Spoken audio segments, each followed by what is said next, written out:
večer, Zadre. Dobro večer, Zadre.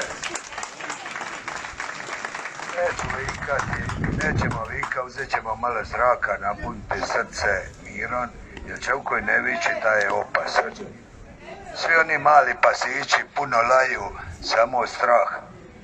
Znači, moje ime je Božidar, Gracin iz Šibenika, dragovoljac Domovinskog rata, puncut po rođenju, ali mog djetetu je kum Tornado, jer nikad ga nisam učio mržnje.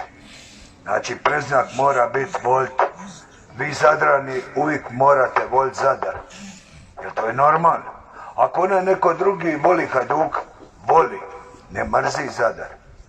Znači, ja nisam govornik i Marko, ja sam ratnik, imam samo 60 godina.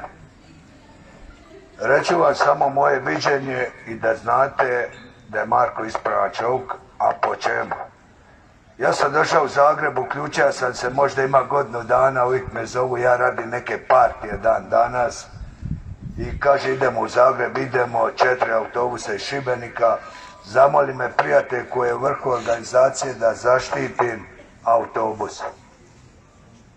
Postavim ja 5-6 puncuta koje sam uspio vrbovati i kaže, čuj, neki će nas napast, šta se događa, i ja na kamionu stojim i vidim, bibinci skandiraju Marko, Marko.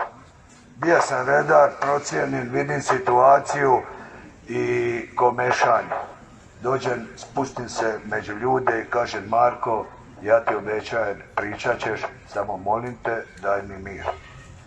Komešanje, ljudi neugodno, nema Marka, govornici gore čitaju tekst, ne pričaju iz srca. Vidim, ja sam malo bezobrazan, kiporni sa spuštenim čunom. Šta je to? Ja kaj, Marko, ulaziš unutra, ali mi se ne znamo do danas. Danas smo se prvi put vidjeli, ja i Marko. Marko uče, ja mu stavim ruku na prse, kaj, prijatelju, daj do znanja. Ja sam dragovoljac i mi stojimo iza tebe. Daj do znanja da je ovo samo srce hrvatsko, a snagu ćemo pokazati kad dođe vrijeme. Daj znanja, ali molim te, ovdje su žene i ovdje su dica.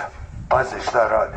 Marko je to izveo briljantno. Onda je došla doktorca Gajski, onda je došao Fra Lazar i zakuca. Da. Znači, ljudi, nismo dobili rat. Samo smo pokazali hrvatsko srce. Neću vas opterećivati šta smo mi sve vidjeli i izanalizirali. Ja spavam samo 5 minuta u 24 ure. Imao sam potrebu da nađem Marka. Prijatelj me iz Zadra dok pijem kavu jučer poslije kupanja u moru zove i kaže, ti moraš naći Marka. A ja kažem, to sam mislio, naći mi kontakt. Koliko nam je trebalo da se spojimo, evo me u Zadru. Da vam kažem da čuvate Marka i slušate Marka, jer zavrću vam govor samo sa 2 rečenice. Ja sam bio mlad, imao sam 28 godina, 91. I najveći govornik na Šibenskoj poljani, ja kad bi bio govornik, želio bi da budem Vlado Gotovac. I ovako Vlado kaže, ljudi, probudite se, di hrlite, nemojte biti poput ovaca, nije raj ako piše raj, klaona je, neko bolje vidi. Ljudi, nikad u povijesti čovječanstva uoči rata se nije radila pretvorba. Kad sam se poslije rata probudio, Dervete, Kupresa, Gospića, Mostara, da vas ne tlačim, dico, jer išao sam poginuti da vi možete živjeti. Jer sam smatrao da je to cijena koju moram dati. I u nedjelju nije bilo lipšeg dana za ginut. Tako smo svi išli. To je bio najlipši dan za ginut. Onda sam sebi trisku dao da mi je niko nije dao tu noć kad sam se probudio i skužio da sam bio mlad. Nisam razumio, nemojte se ljuti na ove, doće oni. Samo nemamo vremena. Vjerujte Marku, vjerujte sebi da ono što smo vidjeli u Zagrebu nedjelju, da nas ima. Zadre, molim vas, čuvajte se, zajedno smo.